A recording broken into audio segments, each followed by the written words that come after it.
your daily dose of sports and fun. This is the Morning Drive Podcast from Double T 97.3, presented by Cantex Roofing and Construction.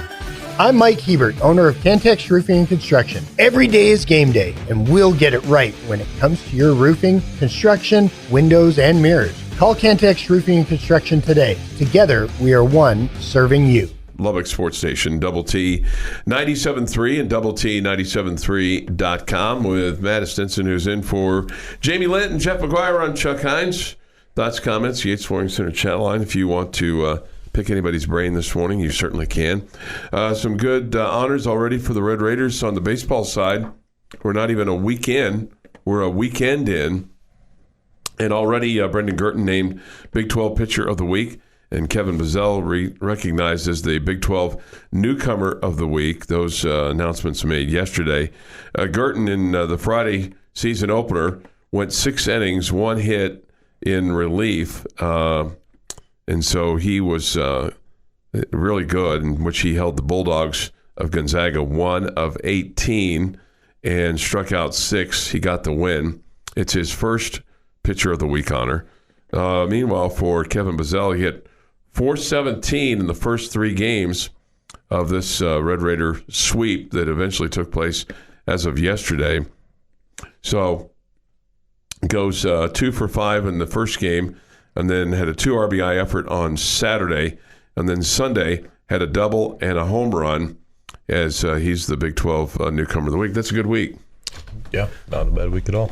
As far as Bazell yesterday, he got on base 4 times, had 3 walks, plus an intentional walk that was issued in the 9th inning. So the Red Raiders go on to win it yesterday in the walk-off fashion. Walk-off walk, winning by a score of 9-8 over Gonzaga. We'll have high school hoops for you on the air tonight. The Friendship boys take on the El Paso Americas boys. That'll be at 4 o'clock. That'll be on Sunny 97.7. And then the Friendship girls will take on Keller. That'll be at 7:30. And again, that will be on Sunny 97.7 tonight. The Lubbock Cooper girls will face Tascosa tonight. And that'll be at 8 on 100.7 The Score. So our microphones are everywhere today and tonight. And then, of course, the Oklahoma game tonight featuring the Red Raiders and the Sooners of Oklahoma. So I look forward to that this evening as Tech will be looking for their 4th win in a row in Big 12 play. We'll get some thoughts from Mark Adams this morning on Double T 97.3 and hear from him. I would say that his seat's gotten a little cooler, Matt. Yeah, the talks have gone away for right now, and you know, there was never a question of how hard the team was working and how hard Coach Adams was working. It was just, you know, finding the right puzzle pieces to fit and get us into the winning category. So, so you know, I kind of feel like that. A lot of credit to those guys for, you know, basically picking themselves up off the deck and putting themselves in this position where they have a shot to get to the NCAA tournament. Davion Harmon, as somebody points out, and of course he was named to the Big 12 Player of the Week honors. He had 25 in the win over Texas, and then had 13 and 3 assists and a couple of steals in the win at West Virginia. He's now in double figures, 9 straight games, averaging almost a little over 19 a game in the last 5. And so he is the first to get Big 12 honors this season, I should say. For the season, he's now averaging almost 14 a game, 13.7, 3.5 steals, and 3.5 assists, and 1.7 steals per ball game.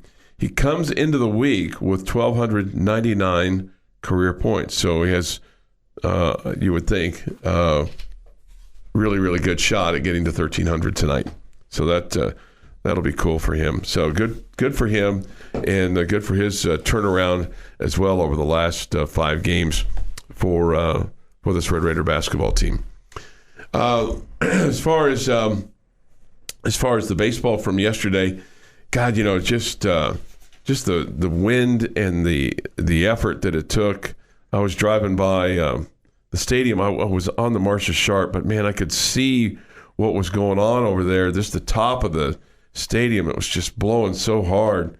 So if you were out there yesterday and have a thought as to the conditions, but man, it was really, really crazy in terms of how windblown it seemed to be at times. 5 lead changes.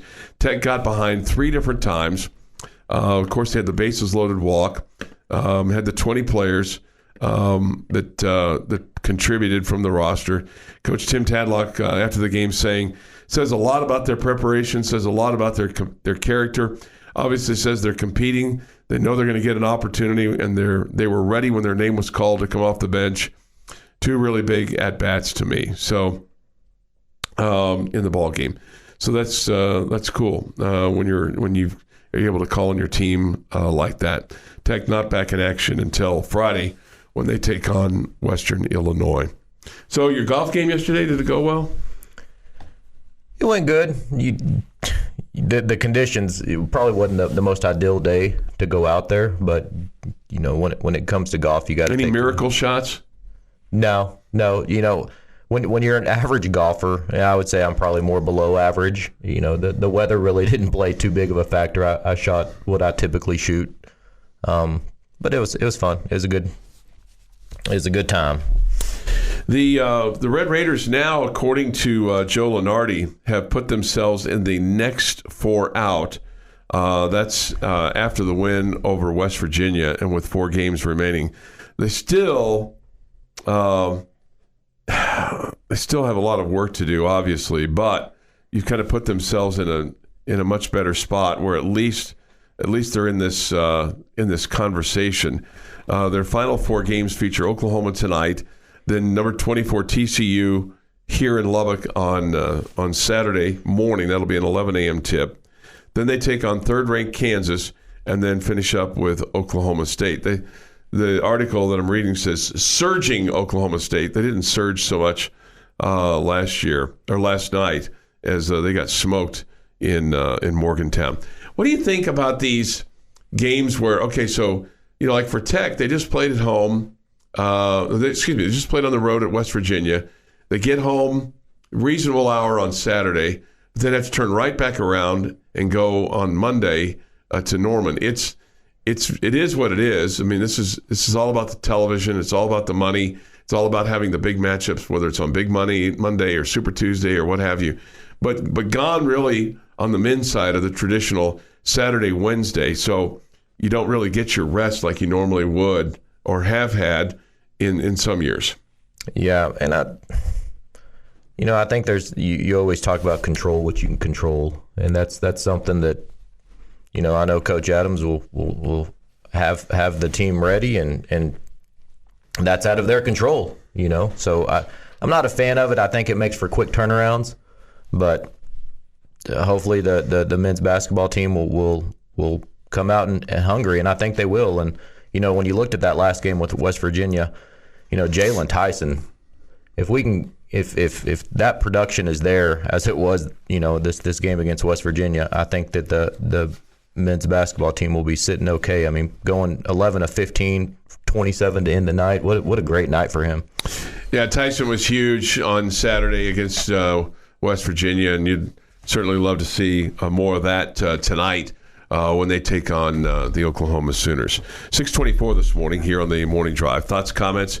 Yates Flooring Center chat line. Go to T973.com or the mobile app, Benchmark Hotline. We get this. I'm not letting them do it. I won't be sucked back in by men's basketball. Jeff, are you sucked back in? Nope. What would it take for you to get sucked back in? Win the Big 12 tournament. So you're not even going to say, not even if you win tonight, Saturday, against Kansas or against Oklahoma State, if you win your last 4, you're still not sucked in? I'm not crazy enough, and I'm nuts. Let's make this clear. I'm crazy. I'm not crazy enough to think you're winning in Lawrence. I don't care what happened. Kansas could not field a team I'm not sure I would pick against them at this point in the Big 12. So let's get the pipe dream out of the way. I'm not sure this team goes 3-1. They make the tournament. I'm the only one saying that. I'm the jackwagon that's saying that, and that's fine, and I'll wear that. But I'm with the texture. I'm not getting sucked back in. Go win the Big 12 tournament. Guarantee your spot. Don't keep it in the hands of the committee when you've got nothing to show for it in the non-conference and the first 10 games of the Big 12 regular season. Sometimes that's how you're doing at the end, though. And sometimes you need to win basketball games before the middle of the year. No doubt. Well, I'm sucked back in. No. I'm sucked back in. Shocking. I'm sucked back in. I'm with Chuck. The Morning Drive podcast from Double T 97.3 is presented by Cantex Roofing and Construction. Hey, good morning. 6:30 and some change this morning. Matt Estenson is in for Jamie Lent. I'm Chuck Heinz. Jeff McGuire is here as well. We'll have end of the bench this morning at 9, bottom line at noon, Tech Talk this afternoon at 3. I saw this article over the weekend, and I thought, well, how rich of you to say this, Chris Del Conte. He was on with Paul Feinbaum, who I enjoy Feinbaum. I think he's a bit of a blowhard, but, that's sometimes a little bit of the pot calling the kettle black. You're telling me a guy whose professional career is made by getting people upset in the SEC, calling in a show and yelling at him, is a blowhard? Yeah. No, right. No way. So here's what Del Conte said. And they were talking about Texas and they're going to the SEC, et cetera, et cetera. He said, think about Auburn not playing Alabama for 40 years or something for a stretch.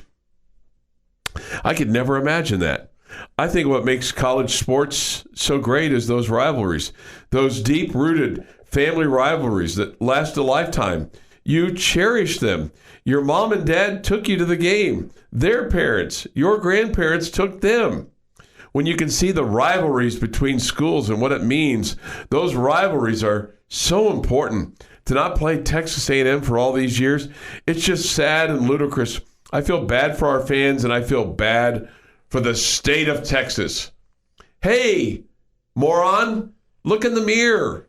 You're the one that caused all this mess. Your school. A&M's had a pretty good hand in this as well. No doubt. They left the Big 12 to go to the SEC and then didn't want to have anything to do with anybody in the state of Texas again. Well, but it all stems from the Longhorn Network and A&M getting tired of Texas saying, I'm Big Brother, you're not. I get to play with all the toys. I'll let you know when I'm done. Once they're broken, you can have them. Right. But A&M still left and then wanted nothing to do with anybody, Tech included, in the state of Texas. Yeah, no doubt. I just think it's rich for him to say, I feel bad for our fans and I feel bad for the state of Texas. Well, he can feel bad for the state of Texas only once. He doesn't actually care that much, but that's okay. A&M had their part. No Texas question. is not, they're not 100% to blame. They're about 60% to blame. No question. And you can go back to the demise of the Southwest Conference with Arkansas leaving to go to the SEC, and that pretty much starts it. But I just read that comment and went, Matt, that's just a little rich for me. Yeah. Rivalries are always big in college football, but if it was purely about the rivalries, then teams wouldn't leave. Well, no, it's about the money. It's about the eyeballs.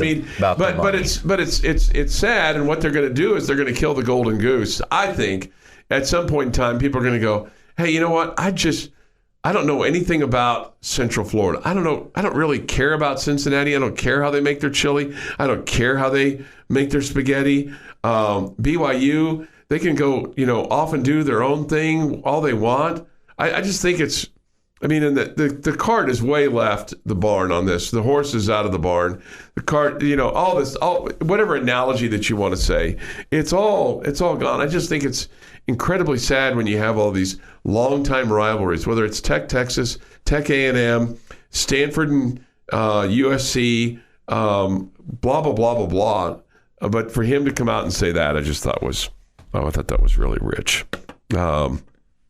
Because I think his school and he are part of it, and for him to go, oh my God, I just feel so sorry for our fans, and I feel so bad for the state of Texas, like he's the victim.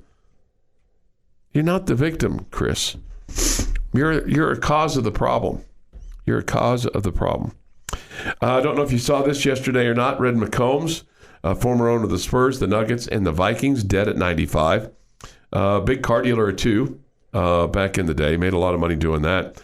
But, one of the things that always stood out to me about Red McCombs was if there was ever going to be a team in the NFL in San Antonio, it was going to be because of him, and he couldn't get it done. One, the Oilers or the Texans and the Cowboys didn't want any more competition. But he was a guy that there were times when you thought, man, that the Minnesota Vikings were going to move to San Antonio. He was part of the Vikings and owned the Vikings back in 1998. He bought them for $246 million. He owned them until 2005, and then was frustrated by what he thought were efforts to get a new stadium because they played, at the Met back in the day, and then they moved to the Humpty Dumpty Dome, the Hubert H. Humphrey Dome. Couldn't get a deal done, and then finally sold for $600 million, but just could not get a team where they would be in San Antonio. But anyway, at one point in time, he owned more than 400 businesses, car dealerships, energy, oil, gas, etc. He was a big Texas supporter as well. So anyway, Red McCombs dead at 95.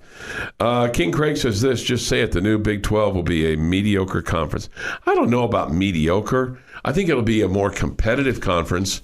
But I'm just sad that the traditional rivalries are gone. You got TCU, you've got Baylor, but heck, even this next year, I was really disappointed that you weren't going to play Oklahoma State in football. And just because you're not going to play them next year doesn't mean you're not ever going to play them. But I just kind of felt like they would be a staple on your schedule moving forward, and they're not going to be next year.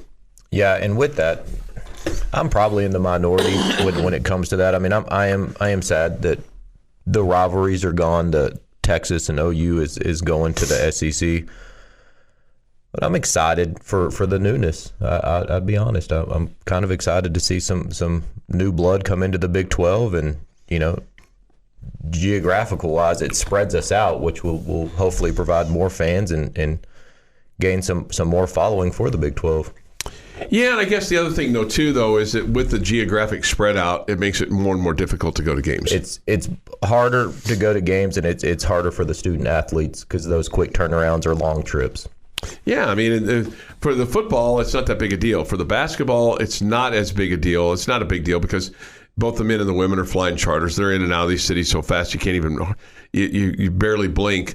But the other ones, whether it's baseball or track and field, golf, et cetera, it's a little bit more challenging to move around the country.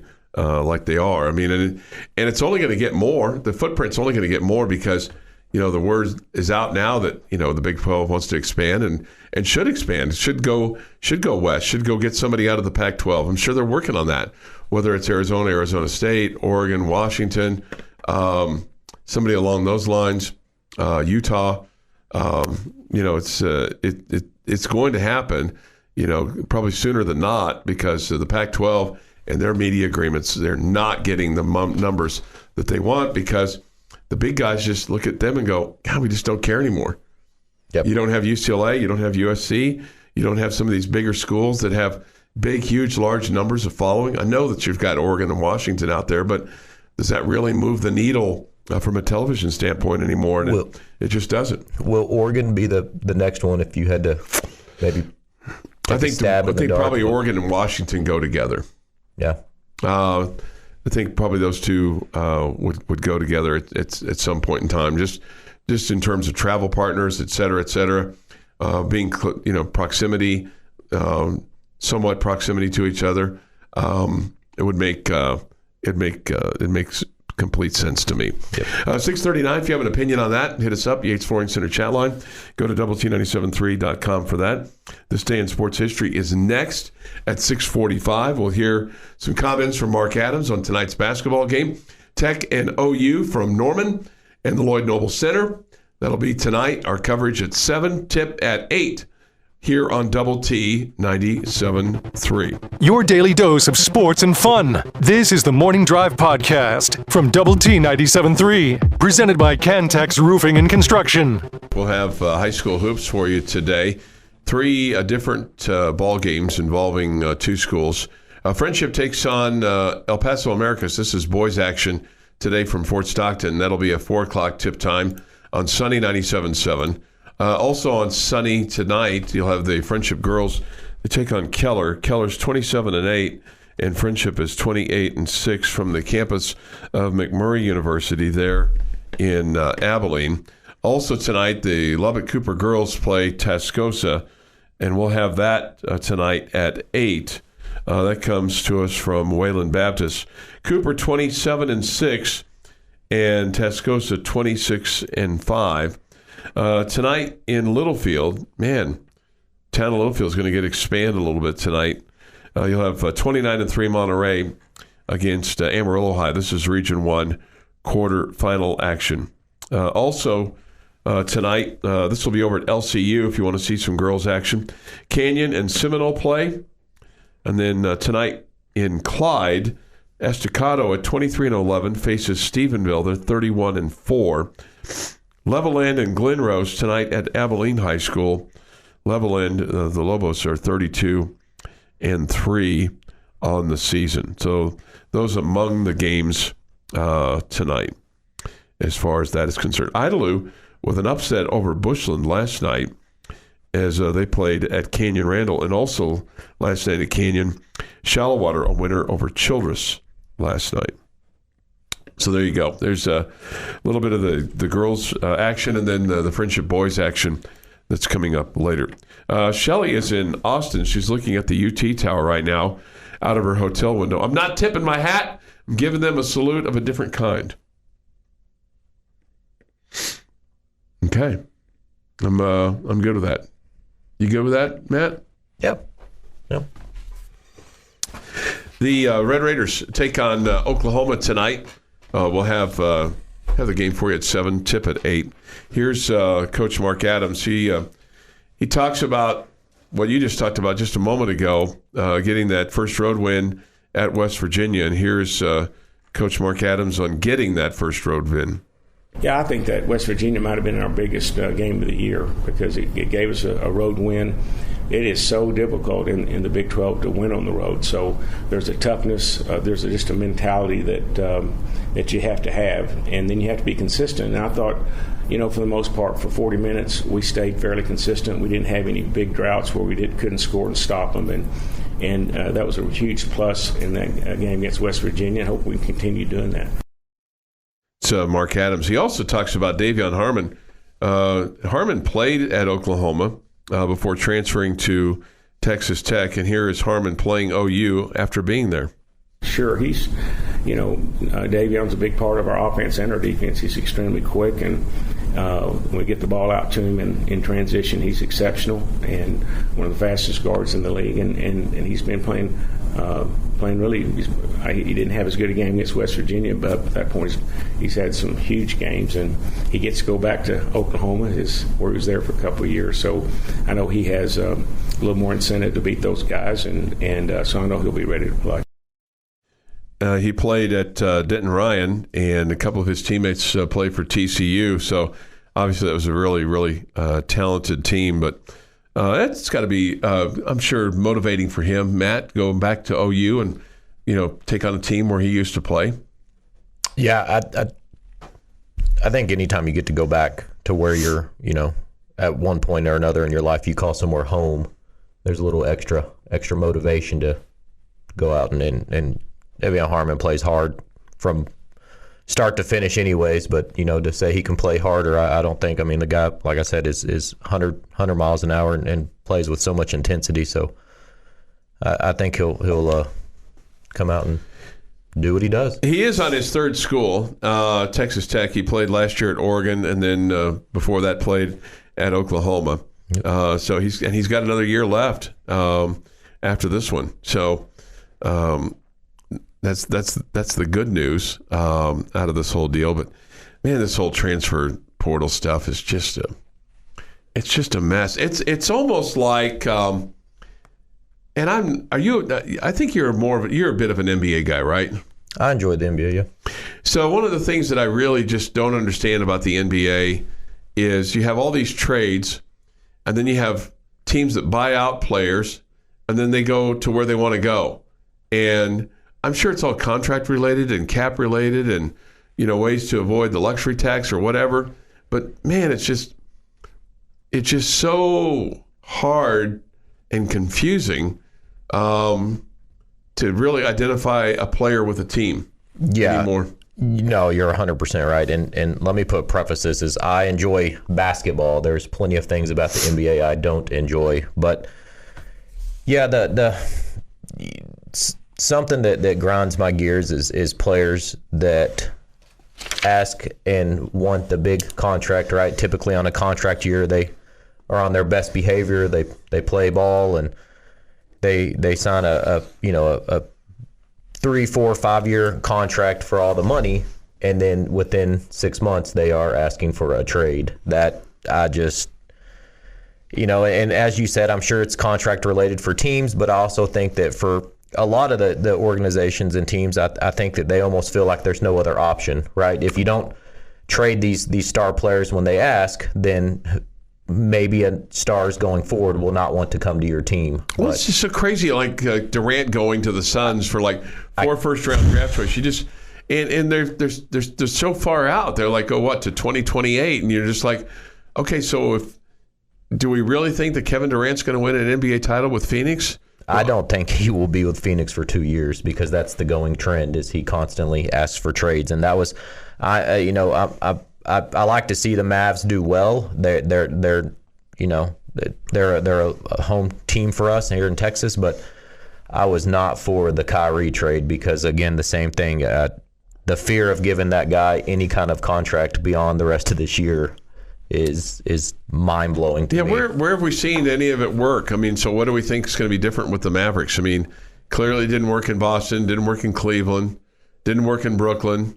And so we're supposed to believe that it's going to work in Dallas. And we're supposed to feel like they've got the magic fairy dust that they can sprinkle over Kyrie and deal with him like a petulant child. Yeah, and I'm right there with you. For a guy that is deemed a superstar or potentially the best ball handler of the NBA scene, whatever people want to put the title on him, going to 4 different teams is not – there's no consistency there. And I truly think that – I think the Mavs could have gone after somebody else to help Luka win, somebody that wants to be there. And I don't feel that Kyrie, like you said, I don't think there is any – magic dust on this earth that would convince that guy to stay somewhere longer than a year. Yeah, he's more of a malcontent than anything else. Yeah. All right, one last thing from Coach Mark Adams, whose team takes on Oklahoma tonight. Pop Isaacs came off the bench against West Virginia, and here's Coach Adams on having Pop come off the bench. Yeah, I mean, it's, we played everybody on the bench, so we're just playing team basketball and playing by committee. We don't really have a go-to guy, but Jalen Tyson picked it up and played really well. We know that Kevin O'Banner could get 15 or 20 points. Pop can get that, so it certainly gives us more weapons on the offensive end. And then again, our bench has been superb, so we count on those guys to get in and play their role, and they've been doing that. I thought Robert Jennings had a great game last game as well. I'd like to see Kevin O'Banner get more involved in the offense tonight. I think that would be conducive to helping you tonight against Oklahoma. So, but I have a hard time believing that Pop Isaacs is going to be coming off the bench for the rest of the season. I mean, I would imagine he'll be back in the starting lineup pretty soon. Yeah, I think he'll be back in the starting lineup as well. But I like the energy that he comes off the bench, and like I said, I think that he will jump back into that starting 5, but it's almost like there's not almost. You have a starter when he comes off the bench. I mean, his ability to get his own shot and He's shoot. spark, no question. Yep. Yeah, and it's almost, you see it a lot in basketball where sometimes when the bench comes in, you see a drop off, and with Pop, I mean, he just was able to continue it. So that was big for us. 7:24 this morning on the morning drive. Texas Tech and Oklahoma tonight at 7. The tip at 8. We'll have Friendship basketball as well. The boys play El Paso Americas today at 4. The girls play Keller tonight at 7:30. Those games on Sunny 97.7, and then Lubbock Cooper and Tascosa tonight at 8 on 100.7 The Score. Matt's got a question for us. That's next here this morning on the Morning Drive for you, me, and Jeff here on Double T 97.3. This is the Morning Drive podcast from Double T 97.3, presented by Cantex Roofing and Construction. Jamie's question of the day on Double T 97.3 is presented by Bizarre Solutions. Call them today for a free cybersecurity audit. All right, Matt is in for Jamie. Jeff is here. Question for all of us. Listening audience can participate as well on the Yates Flooring Center chat line. Go to the Double T 97.3 mobile app. It's presented by Happy State Bank. All right, what say you? All right, so over this last weekend, we had the XFL that took place. They started their season again. We've seen it, but looking at the 4 games, 3 of those were from Texas teams. And when you look at, as we spoke earlier, so that the average attendance with the Arlington Renegades, Houston Roughnecks, and the DC Defenders was about 12 to 13,000. San Antonio had almost 25,000 fans in attendance. So my question is, do you think that this San Antonio could support an NFL team? I mean, Texas is clearly, the biggest state. I think that there's no doubt. In my opinion, I think they could. So, I wanted y'all's take on that. Could San Antonio support one? Yeah, I got to tell you, I mean, you've just spoken more about the XFL to me than anybody has over the last 72 hours. I couldn't care less about the XFL or the USFL. All right, I realize that's not your question, but Jeff was laughing because he was waiting for me to go on a little bit of a rant here because I don't like it. I don't like it at all. I'm irritated with the fact that it's even brought up, not here necessarily with you, but just in general, that people are even kind of paying any kind of attention for it. I guess that shows you how little there is to do in San Antonio. The 25,000 people would show up to go to an XFL game as opposed to going down to the river and having some Mexican food. I think if the XFL were playing in my backyard, I'd tell them to leave. Same thing with the USFL. Once the Super Bowl is over, I'm on to baseball and I'm on to the NCAA tournament. Actually onto the NCAA tournament. Then once we get done with that, then I'm kind of into the baseball. But anyway. So do I think that San Antonio could support an NFL franchise? Because that is your question that deserves the answer. Yes, I do. The question becomes, does that interfere with the Cowboys or the Texans' ability to do business? I don't think it does. The question is, who comes in there, and then where are they going to play? Because I don't think they have a stadium that's suitable right now for them to play. They'd have to build a new stadium. Probably have to tear down the Alamo Dome.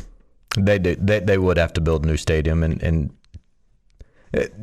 your response was about what I expected, and I'm with you. I will say that when I was looking over stuff last night and I saw the attendance of it sparked a question. I know San Antonio is always brought up when they talk about expanding the NFL, but I'm with you. I don't. There are some interesting things, but I think it's kind of a puppy love with some of the new things that the XFL is trying this year. It'll wear off, but I said it last week that I think there is football fatigue. When it comes to the NFL, when it's over kind of thing. People transition to baseball to NCAA football, I just, when I use the word football fatigue, I specifically mean when the NFL season is over. There's a reason that the XFL has tried numerous times, and it continuously doesn't pan out. Jeff? San Antonio absolutely supports an NFL team. They're called the Dallas Cowboys.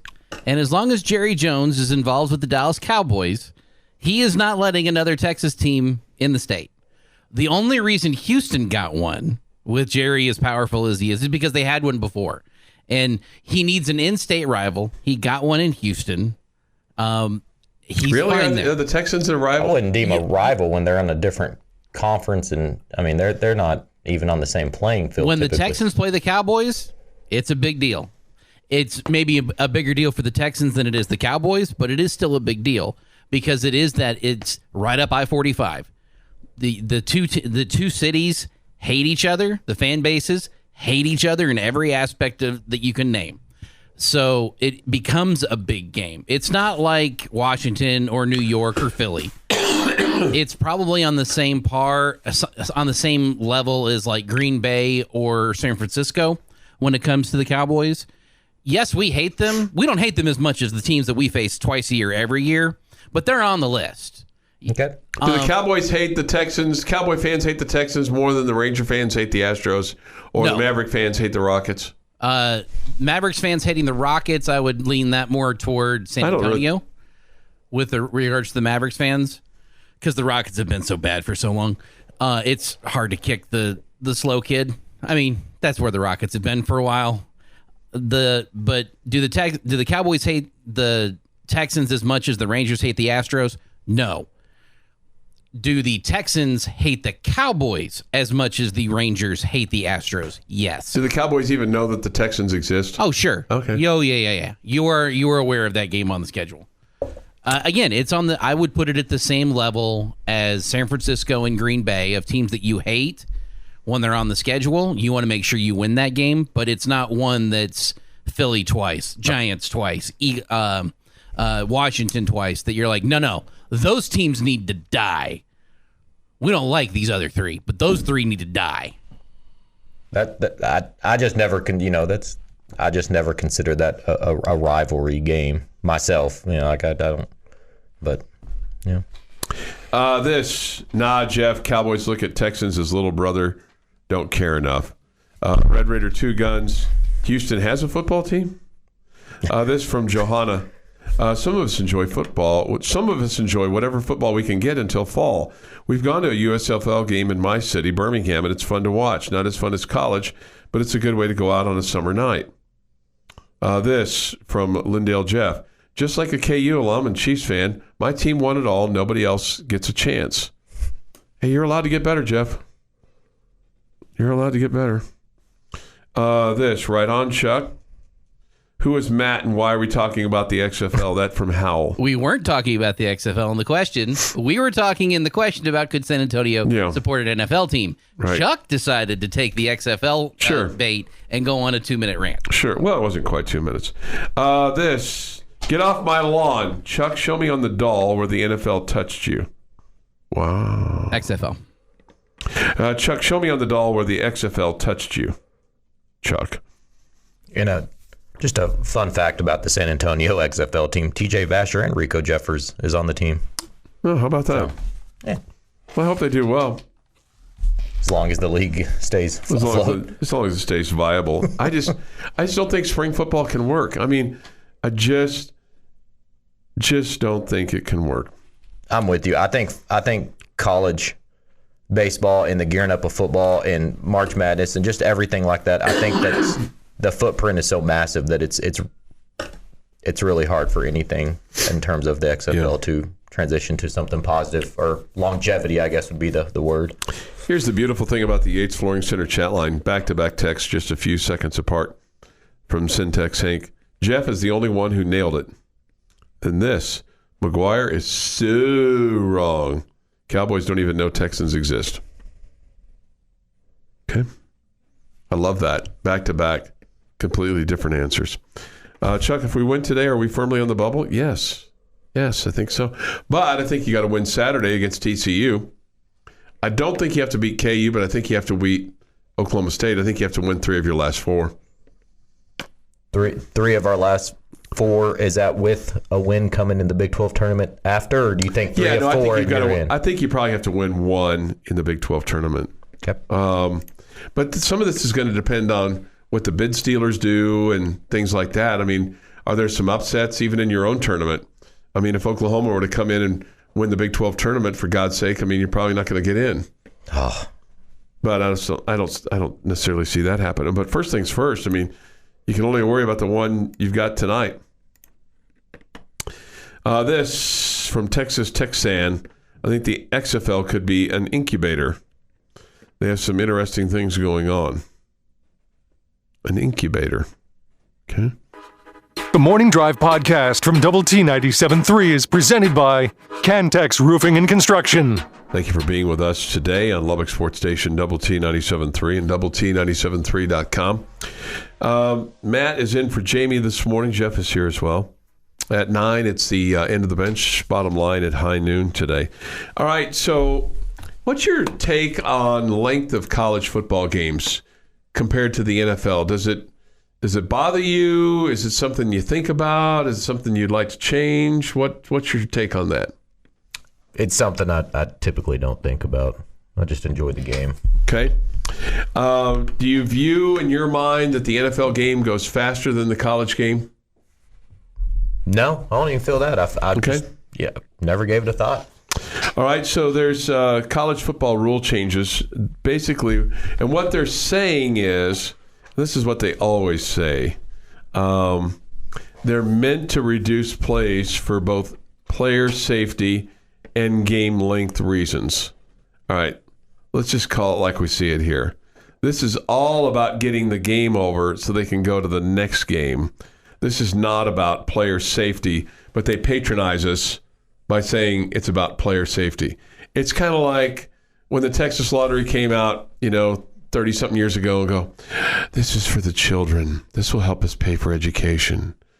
That's what they always say. This is for the children. This is for the elderly. This is for humanity. When there's always money reasons involved. At the end of the day, it's rule number one. Rule number one, despite what Jamie says, is follow the money. Okay? They know what word they're putting in there for you. Yeah. Safety. Yeah, they're putting in that buzzword for you so that, oh, isn't that nice? College football is worried about player safety. But they're not. They're worried about getting the game over. This is just my opinion. So here's some of the college football rule change proposals. And I think this would be fine. I'd be great with this. Outlawing consecutive timeouts. This would prevent one timeout from being called right after another, which basically happens when they try to ice the kicker. To me, a lot of times when you try to ice the kicker, basically goes oppo on you because it gives the kicker time to collect himself. Yeah. Yeah, you'll especially see, a veteran. You see him call a timeout and he misses the first one. He nails the second. Yep. The second thing that they list here, and I don't necessarily see this as that. I don't know that I see this much, but they say not extending the quarters. So this would make it so that a first or third quarter would not be extended for an untimed down if the quarter ends on a defensive penalty. In that case, the down will be clocked in the next quarter. So if it happened in the first quarter, I mean, it's technically still the first quarter. So, yeah. The other thing I feel like that's the intentional walk, where you can just wave off the 3 pitches in baseball now instead of we're just going to walk the guy and say the 4 pitches. How often does that actually? How much are you actually saving? Right. I mean, we're talking one time a team per year. Super small percentage for that rule change. I completely agree. The next one would be the significant one. The next two, the clock would continue to run after a first down, except inside 2 minutes and a half. Currently, they wait until they place the ball. So I feel like that would be. I think I would like that. That would be much like the NFL. And then the last thing is and this is the controversial one, that the clock would continue to run after an incomplete pass once the ball has been spotted for play. They think the general consensus of this Sports Illustrated article is that the third rule change has a broad base of support given that the existence of that rule in the NFL at present. One reason the college football games run longer than the NFL games is because of the first down rule. In the NFL, the clock runs after first down, while in college, the clock is stopped until the ball is placed. I would just tell you this. I would just like to see the NFL clock used for the college football clock. I would love a 2-minute warning at the end of each half. Yeah. Like it essentially gives each team another timeout. Mm-hmm. Yeah, so, and it kind of gives you that end of half, end of game strategy that takes place that may be just slightly different than what you see currently in the college game, but you see it in the NFL game. It's much like end of quarter in the NBA or in women's college basketball, and in any form of basketball with the exception of the NCAA men, which played in half. Yeah. Just played in halves. So right now they're saying that the college football games have increased in time over the last 5 years from 3 hours and 16 minutes in 2018 to 3:21 this past year. And I would just say, I mean, obviously the passing teams, there's more of this. I mean, it's a longer game. I mean, we've seen that here. And like I said, I would love to see the NFL clock used in college. I think that would, to me, make tons of sense. So on that fourth proposed rule that you just discussed, the clock will continue to run after an incomplete pass once the ball is spotted for play. I think that would be something that would significantly change the game because there's so many offenses are a spread in a super pass-heavy college football. That's what the game is. So I think that would be the other three I could be on board with. I think that would be – you talk about changing a strategy, if the clock's going to run after every incomplete pass. I think I would agree with you. Let's see. Who cares about consecutive timeouts? They typically use them all, so it's not like it's extending the game. You give me 3 timeouts and now set rules on how I use them. Why? I hear your point. But like I said, I would rather have the NFL rules with regard to this. Paul asked this question. Jeff, you may be the best one to answer this question. Who among you guys would most likely own a terrarium? Did you ever own a terrarium? Nope. I've got a couple of mint plants, but that's the extent of what my garden looks like. Matt, terrarium? Not a garden. Is that an outdoor thing or an indoor thing? Could be both. Is that one of those things you use an aquarium for that you don't have fish anymore for it? Basically, kind of, yeah. But it's got a top to it so that you get some greenhouse effect. Get warmth some in there. Geckos and stuff like that. Maybe a lizard. I think it's typically just plants. No, I'm not a gardener. I'd be the wrong guy to ask. So, yeah, we're not. Connie Hayes, she'd be the one that most likely, but you guys don't know who. Like you do. Yeah. The audience doesn't know who Connie is. This from the Yates Flooring Center chat line. You're correct, Chuck. Money, for instance, 11 o'clock game. Vegas wants them over before 2:30 games, where more bets come in. Okay. It's nice to be told that I'm correct every once in a while. Or that I'll tell you, you're correct on that. The money is that's always the underlining issue when it comes to sports, and at the end of it, it's an entertainment business. Tyler points out with that last rule, clocking the ball would do you no good. No, I completely agree. I completely agree. So, at any rate, I would be good with the first 3. Okay, I would be good with the first 3 for that. And again, going back to the NFL clock. All right, the other thing that I've seen here recently, and we can get into this a little bit, is this person put out a new kind of Big 12 and how they saw it. And it's fascinating when you think about it. The question is, don't be surprised in the least if this is the final product of Brett Yormark's expansion endeavors. And I'll give you the list next in terms of teams that would be potentially in the Big 12. This is down the line because it would take some doing and undoing with other conferences. But on my first glance, I don't think I like it. 8:24 this morning on Lubbock Sports Station, Double T 97.3. You'll hear Texas Tech basketball tonight. The coverage at 7 from the Lloyd Noble Center, tip at 8. And then, of course, we'll have girls basketball today with Lubbock Cooper taking on Tascosa. That's at 8. Also today, Friendship boys basketball against El Paso Americas at 4 on Sunday 97.7. And then the girls play Keller tonight at 7:30. But big on my list today is Tech and Oklahoma from Norman. Certainly a must-win game for the Red Raiders. It is 8:25 this morning on the Morning Drive. This has been the Morning Drive Podcast, presented by Cantex Roofing and Construction. Check out our library of Double T 97.3 podcasts at doublet97.3.com.